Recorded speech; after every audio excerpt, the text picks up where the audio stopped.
Lors d'un entretien accordé à nos confrères du Journal du Dimanche, ce dimanche 12 décembre 2021, Faustine Bollard s'est confiée sur sa vie privée. Et plus particulièrement au sujet des nombreuses activités qu'elle partage avec sa petite famille. Comme toute mère de famille, Faustine Bollard met un point d'honneur à partager de tendres moments aux côtés de ses enfants.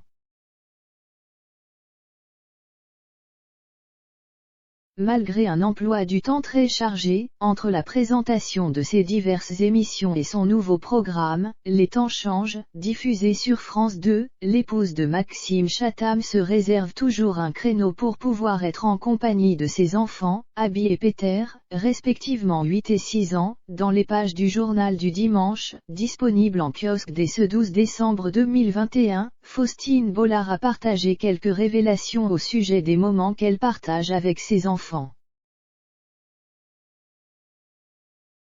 Après avoir indiqué ne pas travailler le dimanche, cette dernière s'est ensuite épanchée sur le programme dominical de la famille. Pas question pour cette dernière de rester les bras croisés ou encore de se reposer, mais plutôt des activités diverses et variées. Depuis toujours, je n'aime pas le dimanche, a-t-elle d'abord expliqué, avant de poursuivre, cette journée en dehors du temps m'angoisse un peu, et j'ai un énorme blues le dimanche soir. Pour pallier ce célèbre blues, la jolie brune organise donc régulièrement des sorties dans des parcs d'attractions, shopping, encore des balades en famille. Une habitude digne de la famille Ricoré, comme elle s'en amuse, mais qui lui permet de se déconnecter de son travail, car même lorsqu'elle est sur les plateaux de télévision, Faustine Bollard continue de penser à sa petite famille.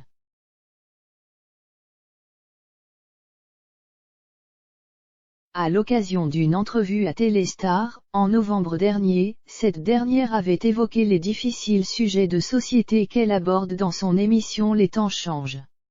Au sujet des agressions sexuelles sur mineurs et sur la pédophilie, la mère de famille avait partagé toute son inquiétude. Comme tous les parents, ça me fait peur, d'autant plus que les personnes qui témoignent avaient l'âge de mes enfants quand elles ont été abusées, avait-elle expliqué. Et de conclure, au sujet de son rôle de mère, je me pose régulièrement cette question, comment trouver le moyen de les alerter sans créer d'angoisse, ni les sortir trop vite du monde de l'enfance.